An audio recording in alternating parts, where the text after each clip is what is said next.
صبح صبح چائے کی دکان پہ میرا دوست میرے پاس بیٹھا، مجھے سلام کیا۔ اس کی آنکھوں میں آنسو تھے۔ میرا ہاتھ پکڑ کر روتے ہوئے بولا، فارس، میں آج خود کو بہت چھوٹا محسوس کر رہا ہوں۔ میں حیران تھا۔ اس کی کمر پہ تھپکی دی، ارے ایسا کیا ہو گیا میرے شیر کو؟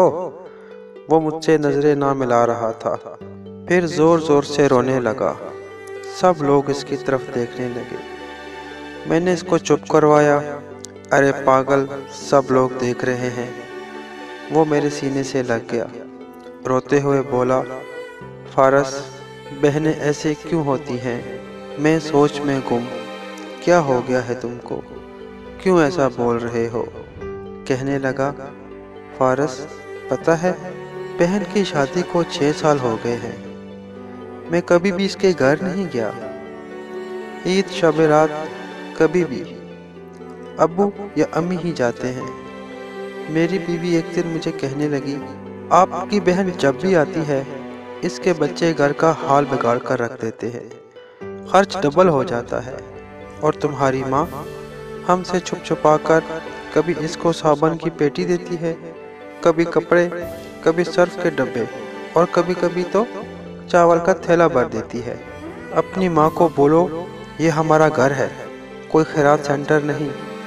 فارس، مجھے بہت غصہ آیا۔ میں مشکل سے خرچ پورا کر رہا ہوں، اور ماں سب کچھ بہن کو دے دیتی ہے۔ بہن ایک دن گھر آئی ہوئی تھی، اس کے بیٹے نے ٹی وی کا ریموٹ توڑ دیا۔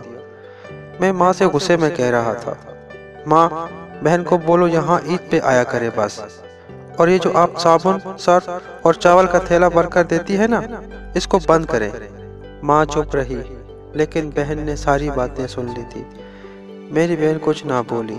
4 بج رہے تھے، اپنے بچوں کو تیار کیا اور کہنے لگی، بھائی مجھے بس سٹاپ تک چھوڑ آؤ۔ میں نے جھوٹے منہ کہا، رہ لیتی کچھ دن، لیکن وہ مسکرائی، نہیں بھائی، بچوں کی چھٹیاں ختم ہونے والی ہیں۔ پھر جب ہم دونوں بھائیوں میں زمین کا بٹوارا ہو رہا تھا تو میں نے صاف انکار کیا، بھائی میں اپنی زمین میں سے بہن کو حصہ نہیں دوں گا۔ بہن سامنے بیٹھی تھی، وہ خاموش تھی، کچھ نہ بولی۔ ماں نے کہا، بیٹی کا بھی حق بنتا ہے، لیکن میں نے گالی دے کر کہا، کچھ بھی ہو جائے میں بہن کو حصہ نہیں دوں گا۔ میری بیوی بھی بہن کو برا بلا کہنے لگی، وہ بیچاری خاموش تھی۔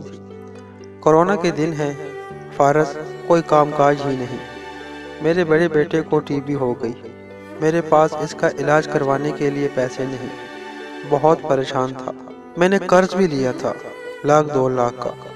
بھوک سر پر تھی، میں بہت پریشان تھا۔ کمرے میں اکیلا بیٹھا تھا، شاید رو رہا تھا حالات پہ، کہ اتنے میں بہن گھر آ گئی۔ میں غصے سے بولا، اب یہ آ گئی ہے منحوس۔ بیوی میرے پاس آئی، کوئی ضرورت نہیں گوشت یا بریانی پکانے کی اس کے لیے۔ پھر 1 گھنٹے کے بعد وہ میرے پاس آئی، بھائی پریشان ہو؟ میں مسکرایا، نہیں تو۔ بہن نے میرے سر پر ہاتھ پھیرا، بڑی بہن ہوں تمہاری، گود میں کھیلتے رہے ہو، اب دیکھو مجھ سے بھی بڑے لگتے ہو۔ پھر میرے قریب ہوئی، اپنے پرس سے سونے کے کنگن نکالے، میرے ہاتھ میں رکھے، اور آہستہ سے بولی، پاگل، تو ایویں ہی پریشان ہوتا ہے۔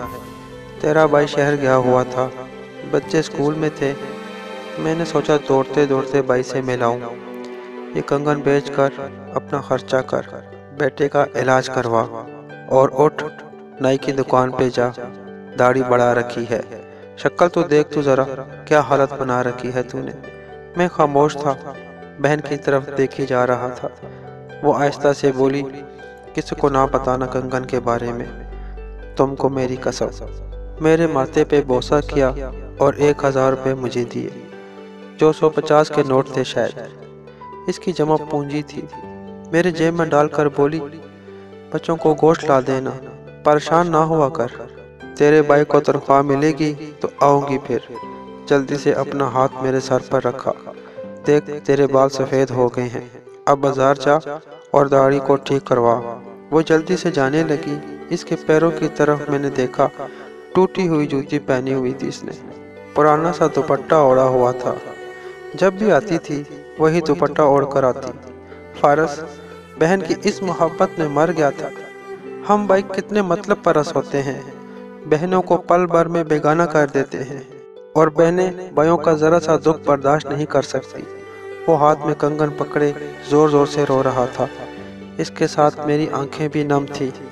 اپنے گھر میں خدا جانے کتنے دکھ سہ رہی ہوتی ہیں۔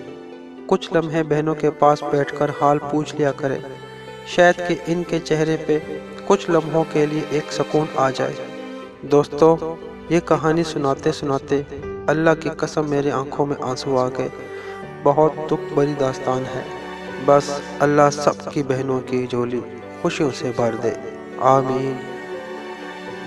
مزید اچھی کہانیوں کے لیے یوٹیوب چینل کو لازمی سبسکرائب کر لیں اور ساتھ لگی بیل کو بھی ضرور دبا دیں۔ شکریہ۔